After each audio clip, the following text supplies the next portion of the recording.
Here are some examples uh, of making questions.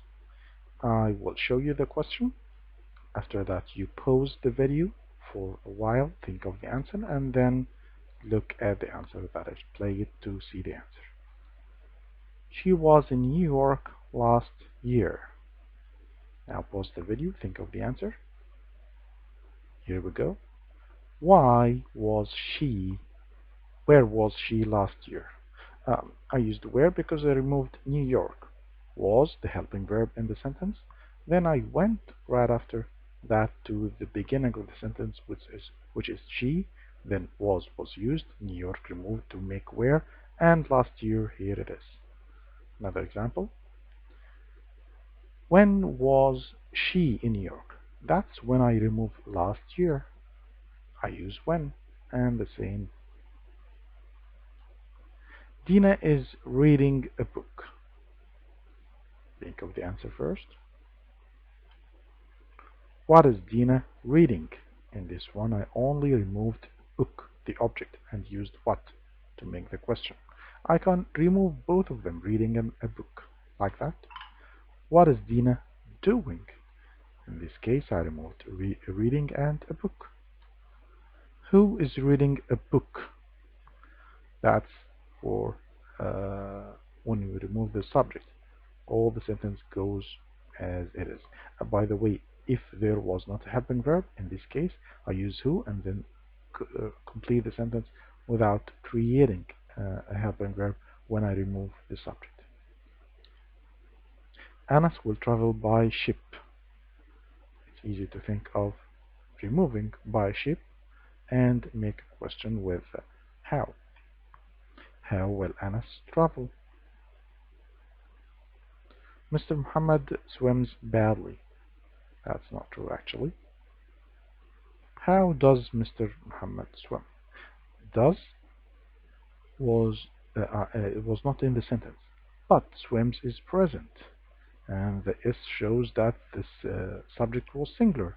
So I needed does to make the question in the present simple. I have got toys in my school bag. What have you got in your school bag? I used have here as a helping verb because in the sentence I found have and got. That means I can use have as a helping verb, and this one works as a verb, as a main verb. She has English on Monday.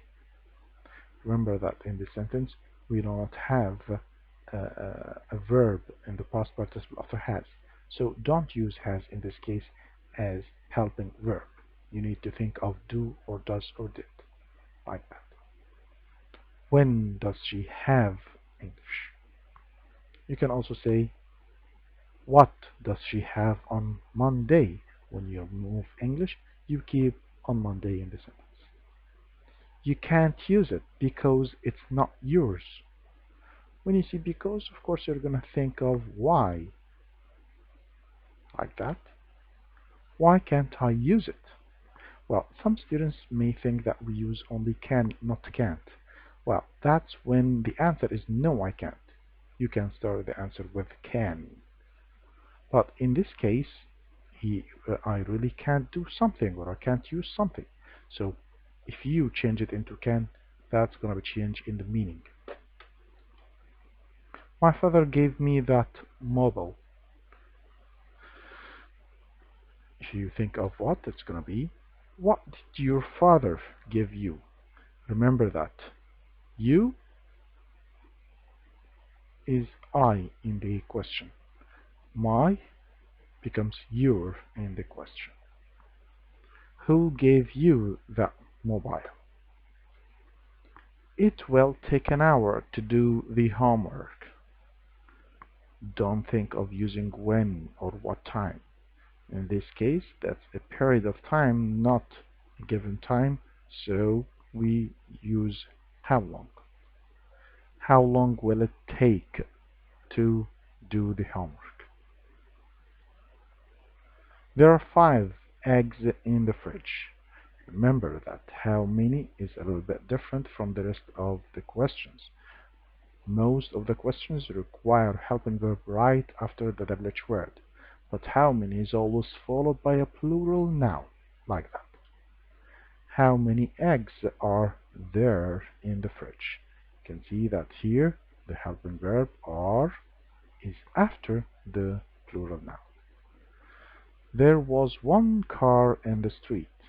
That question is a little bit tricky. How many cars were there in the street? Why? I said that how many is always followed by a plural noun. So car, I changed it into cars. So was, changed it into where. I found one book in the bag. Use how many. How many books did you find in the bag? Here there were no helping verbs in the sentence, so found is in the past. So I used did, and found went back to the infinitive form, which is find.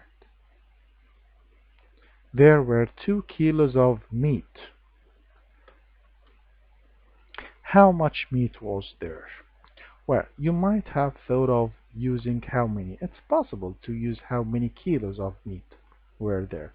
But I also wanted to make it shorter and easier, and to practice making a question with how much followed by the uncountable word, not the plural. In this case, you move 2 kilos of, or 2 bags of, 2 bottles of, and so on. I drank 3 cups of coffee every day. That's present. Of course, it's better to use how much, like the previous question. How much tea do you drink every day? I'm sorry, I said tea, but it's actually coffee. That was a mistake. She had 200 pounds in her purse. In this one, we're going to use how much, but not how much for the quantity. As you can see here, we have 200 pounds. So that's money, that's price, that's so we use how much, which is followed by the helping verb, not the noun. How much did she have in her purse? So did, I used it because is in the past. So did right after how much, then go to the beginning of the sentence. Some students might think of using how many in this case. That's a possible answer too. If you say how many pounds did she have in her purse? But of course, how much is shorter and better. Okay, I guess that's all. That was just practice for the last video of making questions. Have a nice time. Goodbye.